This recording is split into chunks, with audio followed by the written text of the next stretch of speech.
ప్రైజుల దేవుడికి స్తోత్రం. హల్లెలూయా. ప్రియమైన సహోదరి సహోదరులరా, దేవుడి కృప మీకందరికీ తోడైన కాక. యేసయ్య ప్రేమ సహవాసముతో ఆత్మీయంగా కొనసాగిస్తున్నారని విశ్వాసిస్తూ ఆయన నామములో మరి ఇంకా ప్రేమ చూపించి ఆయన కొనసాగిస్తున్నారని మేము విశ్వాసిస్తూ మీ అనుదినంలో ప్రార్థిస్తున్నాం. మీ కొరకు, మీ కుటుంబాల కొరకు, ఎక్కడ ఉన్నా, ఏ ప్రాంతంలో, ఏ దేశంలో ఉన్నా సజీవుడైన రక్షకుడు ఆయన ఆశస్సులు మీ అందరికీ తోడైన కాక. ప్రియమిట్లరా, మరి చిన్న ప్రార్థన చేసుకుని వాక్యము వెళ్ళిపోతామండి.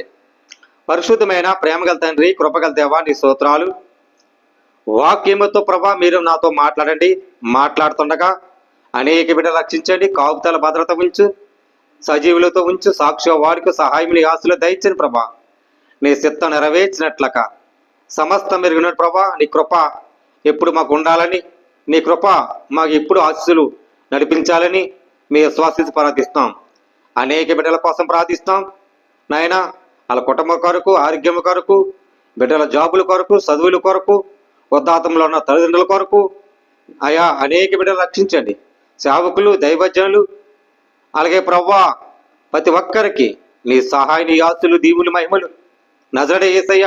ఆనాడు ప్రభా సెలువుతో ప్రభాదనా అయ్యా ఎంతో భారమోత్సవం, మా భారమోత్సవ సమస్త జన్ములరా నా ఎద్దకి రండి, మీకు శ్రాంతి సెలసేస్తాను నా తండ్రి. అనేక బిడ్డలు రక్షించి నీ కాపుదల భద్రత మీ చేసే ప్రార్థన మీ ఆస్తులు, దీవులు, మహిమలు గర్భోషకమని యేసునామములో అడుగుతున్నాం తండ్రి, ఆమేన్. ప్రైజులండి, అందరికి వందనాలు. మరి ఈరోజు ప్రాముఖ్యమైనది మరి అంశం ఎలా ప్రార్థించాలి, ఎలా ప్రార్థించాలి అనే మాటకి ఈ బైబిల్ ఉంది. చాలా మంది ఎలా ప్రార్థించాలి అని అనుకోవచ్చు, కానీ ఎలా ప్రార్థించాలి?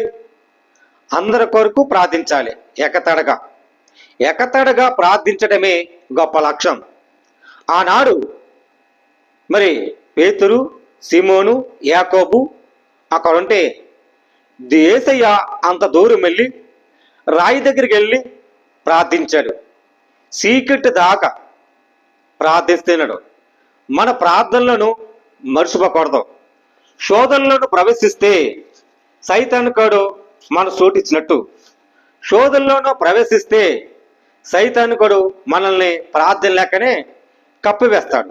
ఎందుకనక నువ్వు ప్రార్థించొద్దు, దేవునికి స్తుతించొద్దు, దేవునికి నువ్వు వెంబడించొద్దు అని ఇలాగా సహాలు చెప్పే మనుషుల ద్వారా ఏర్పాటు చేసుకుంటారు. ప్రార్థించిన వాళ్ళు ఎక్కువగా బలపరుస్తారు. ప్రార్థించిన వాళ్ళు స్వస్థదరుతాయి. ప్రార్థించిన వాళ్ళు ఏకరీతిగా అనేకలు దేవుడి కార్యం చేస్తారు. ప్రతి దైవజన ద్వారాగా, ప్రతి సేవకుల ద్వారాగా, ప్రతి పాస్టర్ల ద్వారాగా, సంఘాల ద్వారాగా, అలాగే ఆత్మ విశ్వాసముల ద్వారాగా, పెద్దల ద్వారాగా, సంఘ పెద్దల ద్వారాగా ఇలా ఏర్పాటు చేసుకున్న ప్రార్థించండి అని దేవుడు ఆనాడు మరి చెప్పే రీతిగా చెప్పారు. మనం ఒకరు వినాలి.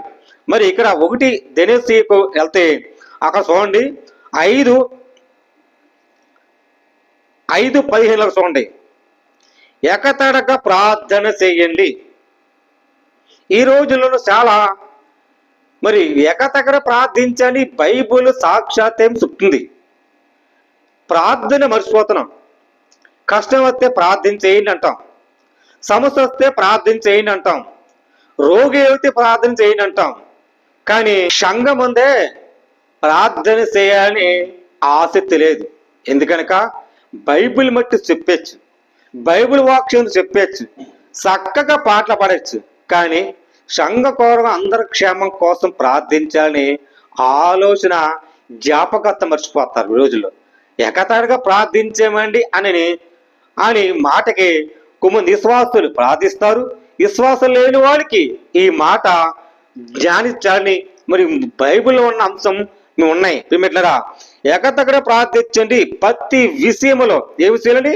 ప్రతి విషయములో కృతజ్ఞత చెల్లించండి. ఇలాగ చేయట యేసుక్రీస్తు యేసునందు మీ విశ్వాసము విషయములో దేవుని చిత్తం. మీ విషయములో ఎవరి విషయం అండి? మన విషయములో. మన విషయము దేవుని చిత్తము ఆత్మ అర్పణలకు ప్రతి వత్సరముటకు నిరీక్షణకు చేయండి. సమస్తాన్ని పరీక్షించి మేలేదాయన చేపట్టండి.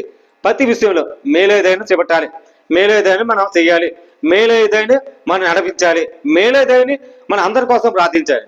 దేవుడు ఏదో కోరుకుంటున్నాడు, మనం ప్రతి విషయంలోనూ మేలేదాని కొరకు చేయాలి. ప్రిమిటరా, మన కొరకు కాదు, పైవల కొరకు, ఆరోగ్యం కొరకు, నశించిన ఆత్మల కొరకు, జనాభా కోసం, ఆత్మల కోసం, కుటుంబం కొరకు, మరి సంఘాల కొరకు, ప్రతి నాయకుల కొరకు, ప్రతి ఒక్కరి కొరకు ప్రార్థించాలి. ఎందుకనక క్షేమంగా, వాళ్ళ క్షేమంగా ఉంటే మనం సంతోషంగా ఉంటాం కదా, వాళ్ళ క్షేమంగా ఉంటే మన ఆనందంగా ఉంటాం కదా, వాళ్ళ క్షేమంగా ఉంటే మనం సంతోషిస్తారు. ఇంకా ఏముందండి, ప్రతి విషయంలో దేవుని చిత్తముతో ప్రార్థించాలి. దేవుని చిత్తం మరి ఆత్మనుకు అర్పణకు ప్రతి ఆత్మలు కుంగిపోతాయి. ఆ ఆత్మలు శాంతి సమాధానం ప్రతి విషయంలోనూ మనం ప్రార్థించాలి. అందరి కొరకు ప్రార్థించాలి, ప్రతి కుటుంబాల కొరకు ప్రార్థించాలి. దేవుడు ఏదో కోరుకున్నాడు, కష్టంలో ఉన్నవారు ప్రార్థించాలి, కుటుంబ కొరకు ఆరోగ్యం కొరకు ప్రార్థించాలి, బిడ్డల కొరకు ప్రార్థించాలి, భార్య భర్తల కోసం ప్రార్థించాలి. ప్రార్థన ఎలా చేయాలంటే అందరి కొరకు ప్రార్థించిన వాడే గొప్ప సేవకుడు, గొప్ప దైవజనుడు. ఈ విషయం తెలుసుకోవాలి. ఎందుకనక యేసుక్రీస్తు ఆనాడు చెప్పుకొచ్చాడు, ప్రార్థించండి అని. ప్రార్థన చేయాలి అందరి కొరకు. మనకెందుకు ఇలా తప్పుకుంటే మరి దీవించి ఎలా పడతాం? మనం దీవించలేం కదా, మనం రక్షించి ఎలా పడతాము? దేవుడి రాజ్యం చూడాలంటే, దేవుడు ప్రకాశించాలంటే, దేవుని చిత్తం ఎరగాలంటే, దేవుని చిత్తం మన నడవాలంటే ఏం చేయాలి? అందరి కొరకు ప్రార్థించాలి. ప్రార్థన చేసే వాళ్ళు ఉంటారు, చేయని వాళ్ళు ఉంటారు.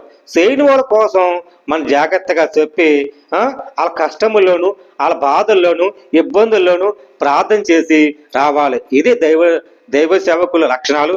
దేవుడు నేర్పించేది. మరి ఆనాడు యేసుక్రీస్తు రాయి దగ్గరికి వెళ్ళి ప్రార్థించి మరి పేతురు, యాకోబు, షిమోను మరి ఎలాగా మరి ప్రార్థించారు. సోదరుల పడిపోకించకండి, ప్రార్థించండి ఎక్కతడక. మనం కూడా ప్రార్థన చేయాలి. ఎందుకనక దేవుడు విశ్వాసంగా నిన్ను నన్ను ఎంత ప్రేమించాలంటే అందరి కొరకు ప్రార్థించాలి. ఈ విషయం తెలుసుకోవాలని ప్రభు పేరట మీరందరికీ పేరు పేరున మనవ చేస్తున్నాను. దేవుడి మాటలు దీవించి ఆశ్రయించను కాక ఆమేన్. ప్రార్థన అంటే పరిశుద్ధమైన ప్రేమగల తండ్రి, కృపగల దేవాది స్తోత్రాలు. ఎలా ప్రార్థించాలో ప్రభావ మాకు నేర్పెట్టావు తండ్రి, వందనాలయ్యా. అయ్యా, అనేక బిడ్డల కోసం ప్రార్థిస్తాం. ప్రతి సంఘాలు, ప్రతి దైవజ్ఞులు ప్రభా దీవించండి నాయన. తెచ్చిన ప్రభా విశ్వాసం దీవించండి, అనేకల బిడ్డలు రక్షించండి, కాపుతల భద్రత ఉంచి ప్రభా. నీ సాక్షి వాడికని ప్రభా, అనేక బిడ్డల ప్రభా నీ విశ్వాసం గొప్ప కార్యం చేస్తాను. ఎలా ప్రార్థించాలో నేర్పించా తండ్రి. మేలు సేమని క్రీస్తు యేసయ్య పరిశుద్ధాత్మ గొప్ప కార్యం చేస్తామని విశ్వాసం అనేక బిడ్డలు రక్షించండి, రోగులు ముట్టండి, స్వస్థపరచండి. గొప్ప సేవకులు ప్రభా అనేక బిడ్డలు రక్షించండి, కాపుతల భద్రత ఉంచమని క్రీస్తు యేసు పరిశుద్ధాత్మ పెట్టడం లేరుకున్నా పరమ తండ్రి ఆమేన్. ప్రజలండి అందరికి వందనాలు. దేవుడి మీ కుటుంబాన్ని దీవించి ఆశ్రయించండి గాక ఆమేన్.